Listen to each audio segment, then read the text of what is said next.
rejeita essas coisas, não rejeita o homem, e sim a Deus, que também vos dá o seu Espírito, o Espírito Santo. Amém? Amém.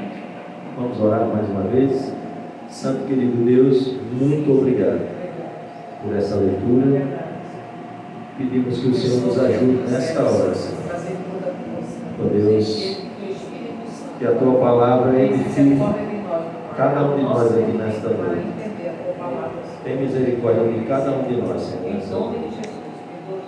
Que a Tua igreja saia daqui edificada pela Tua palavra. Oramos em nome de Jesus. Amém. Pode sentar, irmãos. Amém?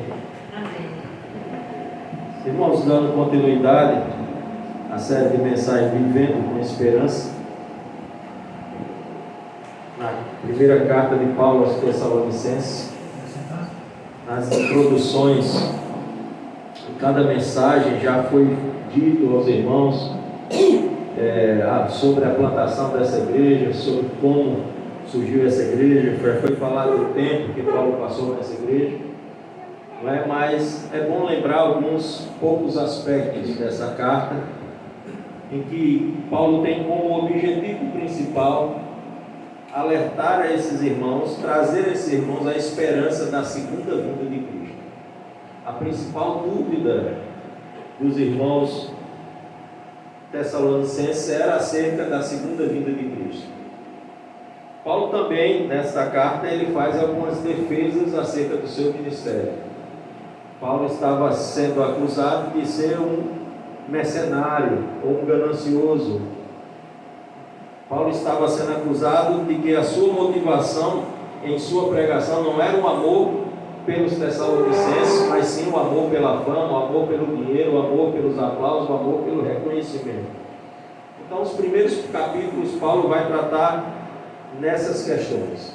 Agora, irmãos, a partir do capítulo 4, Paulo vai trazer uma exortação aos tessalonicenses acerca da maneira de viver do cristão e como o cristão deve viver. Uma vez que você entrega a sua vida a Jesus, uma vez que você se declara cristão, a sua maneira de viver deve ser totalmente diferente da maneira de viver desse mundo. Não é à toa que Jesus, em seus evangelhos, ele trata acerca do novo nascimento do crente. Nós vamos ver um episódio em que Jesus se encontra com um doutor da lei, um membro do Sinédrio, Nicodemos, e ele indaga aquele homem acerca do novo nascimento. E ele fala: é necessário nascer de novo. E ele diz: quem não nascer da água e do Espírito não entrará no reino de Deus. E ele diz: quem nasce da carne é carne, quem nasce do Espírito é Espírito.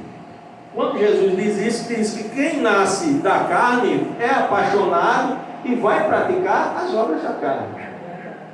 Mas quem nasce do Espírito vai procurar viver e agradar aquele que depositou o Espírito, que derramou o Espírito, aquele que entregou o Espírito. Mas por que Paulo traz essa exortação aos irmãos tessalonicenses? Irmãos, nós sabemos muito bem que a sociedade grega, romana, ela era inundada em sua cultura pela imoralidade sexual. Era algo que fazia parte da cultura naquela época, daquele povo e das nações que eram conquistadas tanto pelo Império Grego, nas conquistas de Alexandre o Grande, como também do Império Romano. Era comum, não só na vida cotidiana, mas como também até nas suas celebrações religiosas. Acontecia imoralidade sexual, era algo comum. E Paulo busca, com essa exortação, trazer essa atenção a esses irmãos para que eles não continuassem com as mesmas práticas. E essas práticas, irmãos, não só relacionadas às suas atividades religiosas, mas até no seu tratar com seus cônjuges. Amém, irmãos? Amém. E Paulo vai dizer: finalmente, irmãos, nós, Paulo, Silas e Timóteo, vos rogamos e exortamos do Senhor Jesus, que como de nós recebesse, quanto à maneira porque deveis viver e agradar a Deus, e efetivamente estáis fazendo, continueis progredindo cada vez mais. Paulo não está trazendo essa exortação por uma denúncia de imoralidade sexual dentro da igreja, diferente do texto de 1 Coríntios capítulo 5, que aconteceu uma situação de imoralidade sexual na igreja.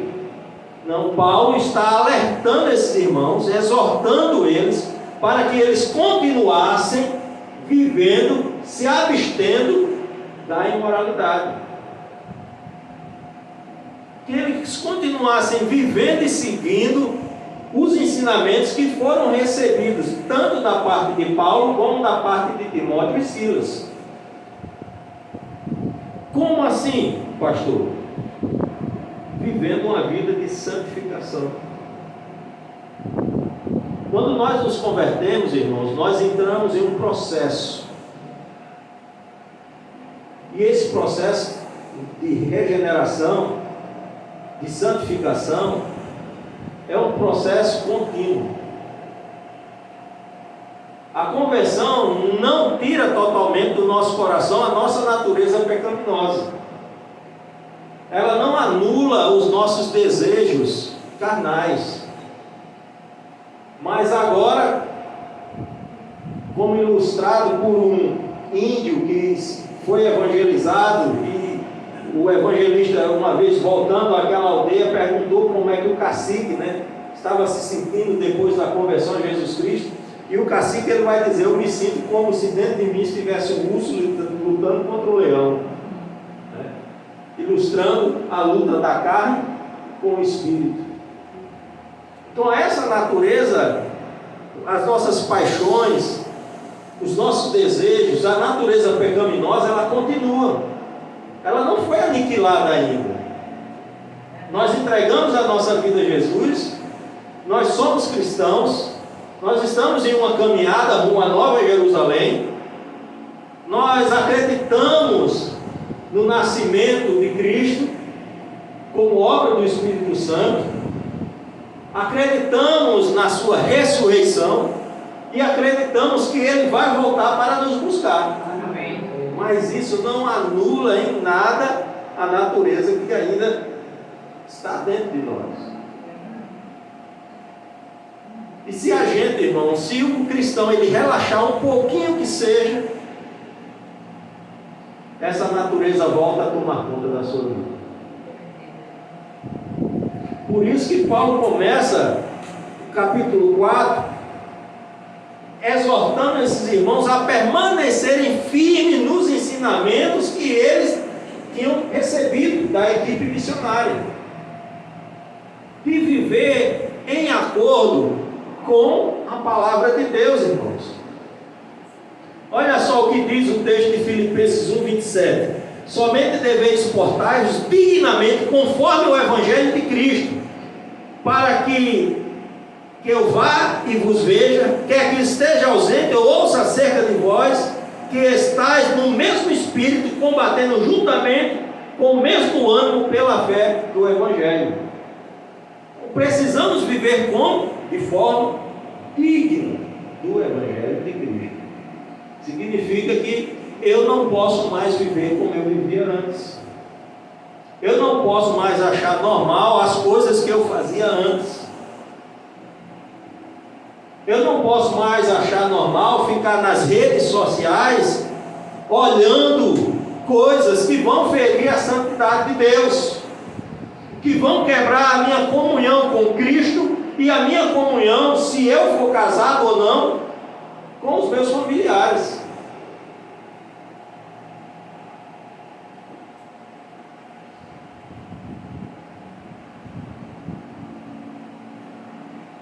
Já dizia o poeta que os olhos são a janela para o coração. Como você tem vivido? Como nós, como a igreja do Senhor, tem se portado nessa era em que a velocidade da informação, em que a tecnologia avança e avança cada dia mais e mais e com mais velocidade, em que o acesso a qualquer tipo de informação é cada dia mais dinâmico, tudo é mais acessível. Como nós temos nos portado? Uma vez o reverendo Hernando Dias Lopes, ele fez uma afirmação interessante. Ele fez a afirmação dizendo o seguinte, que quem nós somos realmente, quem nós somos de verdade, só é revelado quando estamos sozinhos. Vou repetir. Quem eu e você somos de verdade, só é revelado quando estamos sozinhos, sem ninguém olhando para nós.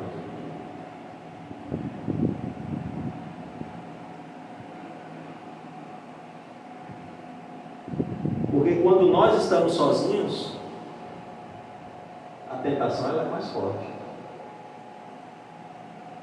E com esse aparelho nas mãos, ou em frente à tela do computador, do tablet, mais ainda. Nunca foi tão importante observarmos essa exortação de Paulo aos Tessalonicenses, irmãos. Só uma olhadinha aqui, não vai fazer mal, ninguém está vivendo. Existe alguém que é bem descrito no Salmo 139, que é impossível que eu e você se esconda dele. É verdade. Esse alguém é Deus. Os olhos do Senhor estão sobre todos. Ele vê tudo. Verso 2: porque estáis inteirados de quantas instruções vos temos dado da parte de Deus, pois esta é a vontade de Deus, a vossa santificação, que vos abstenhais da prostituição. A vontade de quem? De Deus. Qual é a vontade de Deus? Que a igreja dele seja santa, que ela viva em santificação, que ela busque a santificação, que ela se abstenha da prostituição. Talvez você pense, irmãos, que é só a questão de você olhar vídeos ou fotos de imoralidade sexual. Mas para nós casados, irmãos, há uma questão também do nosso tipo de relacionamento entre casal. A nossa intimidade também, um com o outro, tem que ser uma intimidade que não viole a santidade de Deus. Tem atos sexuais que não estão em conformidade com a vida santa. Quando um ato desse viola o seu cônjuge, já deixou de ser santo. Quando se sente incomodado em realizar, já deixou de ser uma bênção.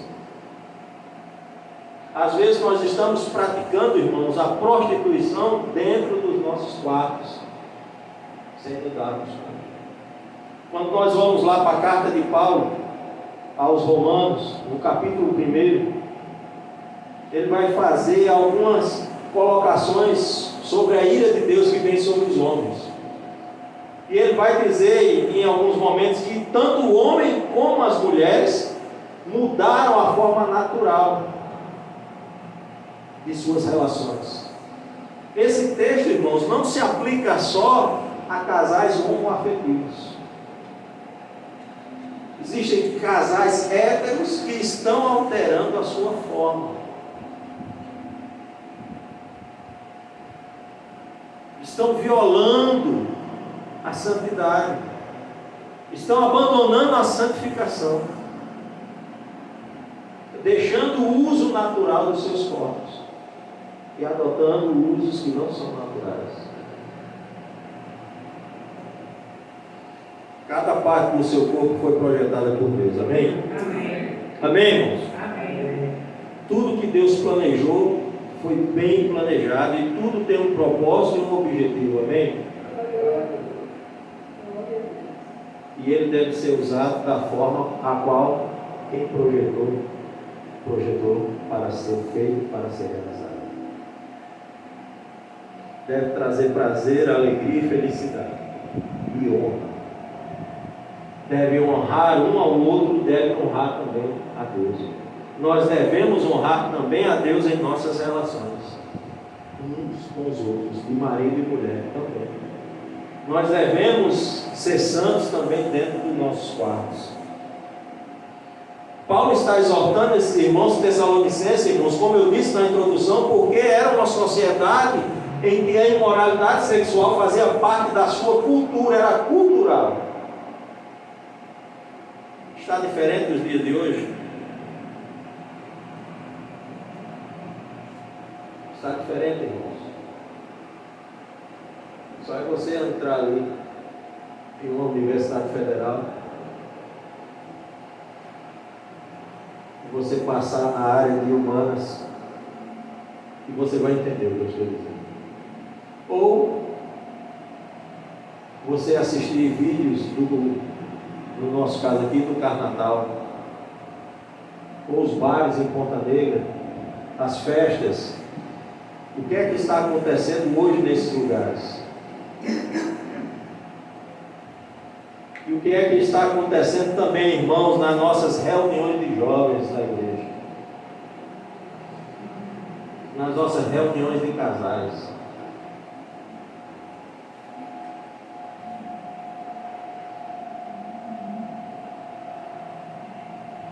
Jesus vai voltar, irmãos, para buscar a sua igreja. Amém, igreja? Amém.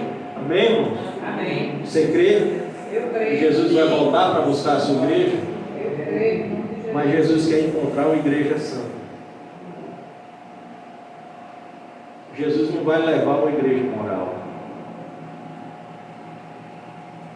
Jesus não vai levar pessoas que não buscam a santificação.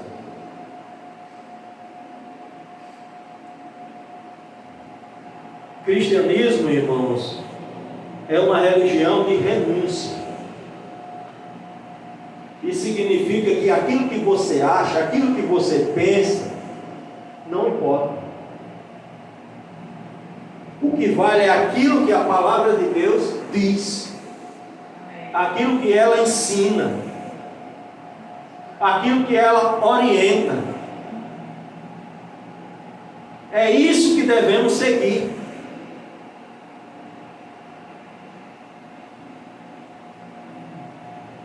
Não pregações que agradem a nossa forma, a nossa maneira de pensar, que alegrem o nosso coração, mas que nos ensinam a viver como Deus deseja que nós possamos estar vivendo.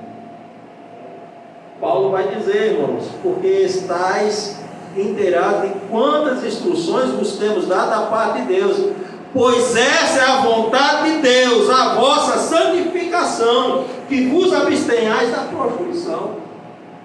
Não é a vontade de Paulo, de Timóteo e de Silas.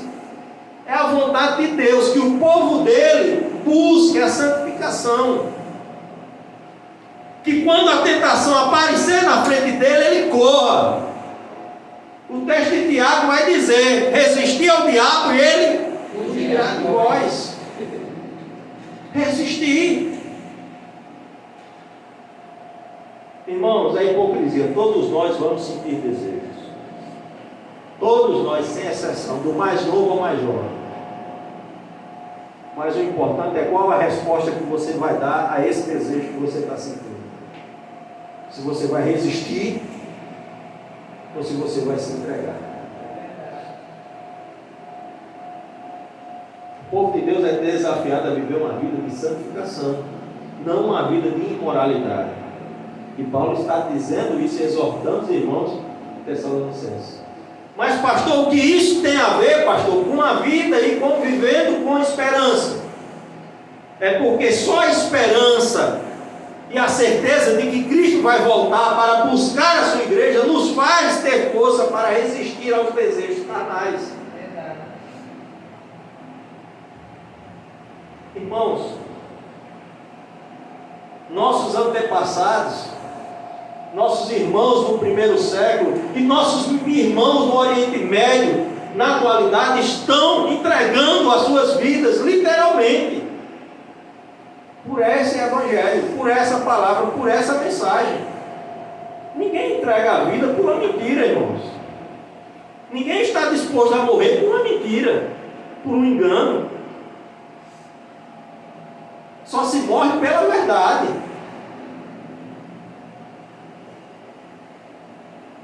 Sem reação. Você vai pegar os muçulmanos, mas pastor, mas eles se entregam, eles se matam, eles colocam bomba, mas eles estão lá guerreando. O cristão, ele se entrega como uma ovelha, um matador, irmãos. O verdadeiro convertido, ele morre louvando ao Senhor, porque ele tem certeza que vai encontrar com Jesus do outro lado. Por isso é possível vencer essa natureza. Por isso é possível viver uma vida buscando a santificação. Porque essa, irmãos, é a vontade de Deus.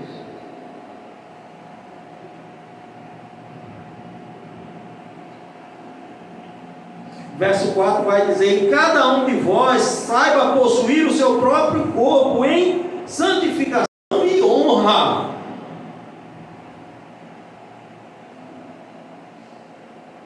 O nosso corpo é o quê? Templo de quê? Do Espírito Santo.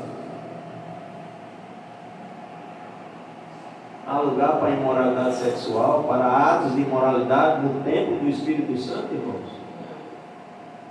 Há espaço para isso. O cristão, ele deve viver uma vida honrada, deve ser exemplo. Você está lá no trabalho, aí no seu trabalho vai ter pessoas que não são cristãs, ou no seu convívio social e amizade, vai ter. Aí de vez em quando vai chegar um engraçadinho com um videozinho. Qual vai ser a sua reação?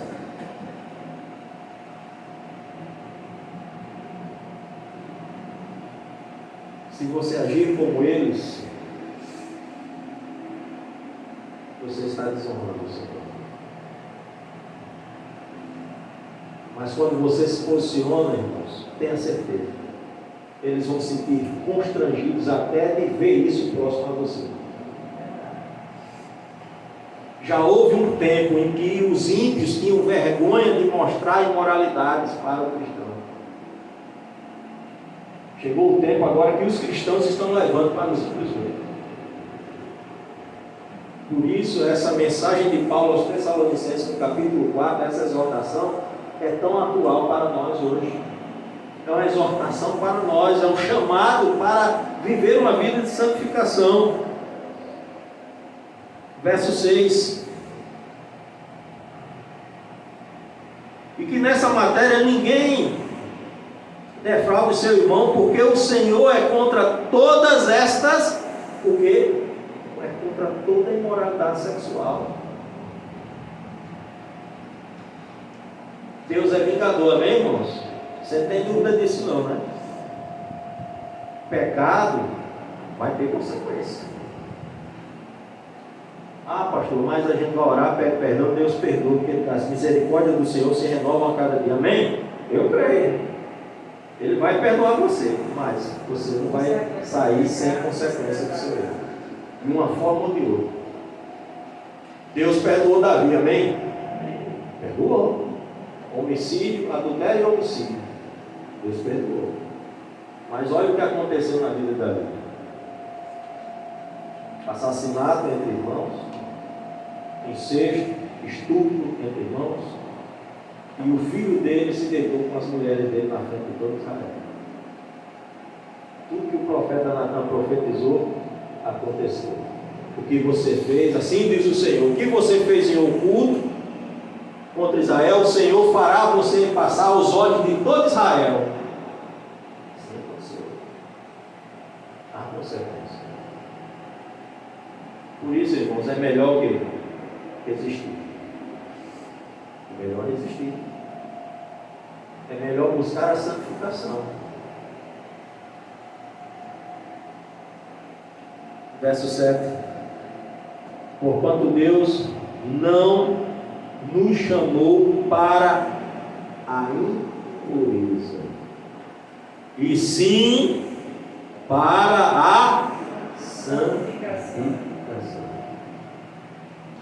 Se você vem à igreja, se você está vindo à igreja, se você se declara cristão, se você faz parte de uma comunidade cristã, e você continua vivendo uma vida imoral, uma vida de imoralidade sexual, afastado da santificação, eu tenho uma triste notícia para dar para você: você está perdendo seu tempo. Você está perdendo seu tempo.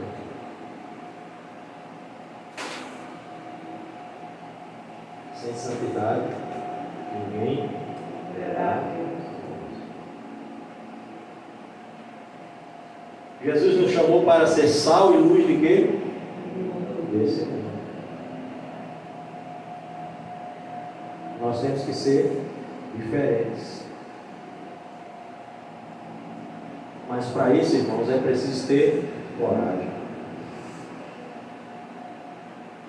É preciso ter coragem. É preciso ter coragem para abandonar os desejos da carne, para abandonar a imoralidade, a perversão. Mas, irmãos, a recompensa de quem busca a santificação, irmãos, é maravilhosa. Quem busca a santificação tem uma probabilidade maior, uma chance muito maior de viver uma vida em harmonia dentro de sua casa, no seu ambiente de trabalho,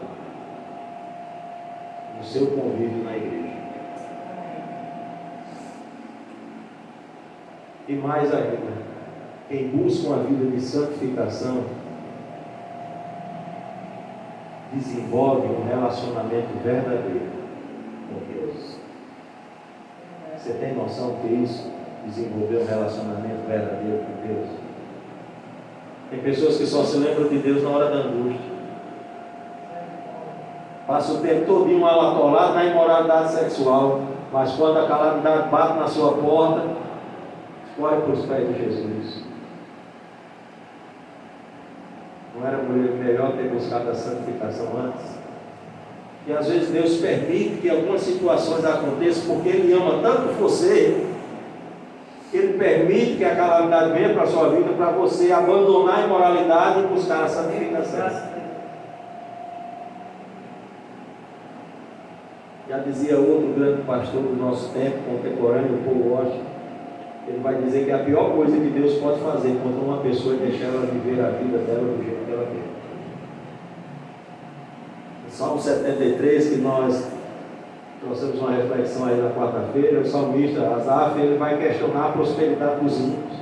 Ele fica sem entender por que os ímpios são prósperos em tudo e o servo de Deus às vezes sofre tanto. Eles estavam no cativeiro há muitos anos, sofrendo sob o jugo da Babilônia. Estavam sendo escravos de uma nação que profanaram o templo do Senhor, escarneciam do Senhor. E eles eram cada dia mais ricos, tinham mais saúde, eram mais prósperos, e o salmista ficava em choque com aquilo. Ele não entendia. Irmãos, o homem, quando ele tem tudo, dificilmente ele procura Deus. Se ele não tiver financeiramente bem, ele tiver com a sua saúde em dia, tiver tudo dando certo na vida dele, a probabilidade dele se afastar de Deus é muito maior do que alguém que está no sofrimento. Por isso a pior coisa que Deus pode fazer é isso. E às vezes o sofrimento vem sobre a minha e a sua vida porque Deus nos ama tanto que Ele quer nos trazer para cá. Amém. Ele quer nos trazer para cá. E Paulo está dando aqui orientações aos irmãos Tessalonicenses: busquem a santificação, se afastem da imoralidade sexual, da prostituição, não vivam de acordo com a cultura do seu tempo, Mas vivam na sua vida não a cultura desse mundo, mas a cultura do céu. Vivam uma vida com esperança, pois essa é a vontade de Deus.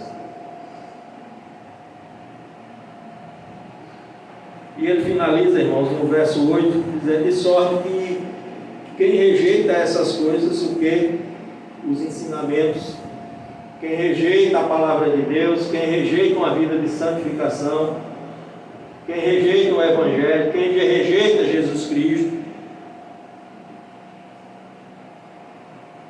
não está rejeitando ao homem. Você não vai estar rejeitando Paulo, Timóteo, Silas. Você não está rejeitando o pastor Albertino, a Igreja Batista Árabe. Você está rejeitando o próprio Deus. Quando você rejeita os ensinamentos da palavra de Deus, as orientações e as exortações da palavra de Deus, quando você não aceita viver da forma que Deus decidiu e colocou para você viver, e decide viver da sua forma, você não está rejeitando aos homens, você não está rejeitando uma religião, uma filosofia, você está rejeitando o Criador, o próprio Deus, que chamou você para viver em santificação. Amém? Amém. Deus tenha misericórdia. Amém. Vamos orar? Santo querido Deus, nós te agradecemos, ó Pai, por essa lei. Te agradecemos, ó Pai, por essa palavra. Nos ajuda a viver uma vida de santificação, Senhor. Nos ajuda a viver uma vida digna, Senhor, do teu Evangelho. Nos ajuda, Senhor, a fugir das ciladas, ó Deus, do diabo, das armadilhas, ó Deus, que são colocadas diante de nós para nos afastar da tua presença. Mas a cada dia que o teu Espírito Santo e a tua palavra nos fortaleça, nos ajudando a viver uma vida de santificação, Senhor. Uma vida separada dos padrões desse mundo e vivendo uma vida de acordo com os padrões do céu. Assim nós oramos, assim nós te agradecemos, no nome santo de Jesus.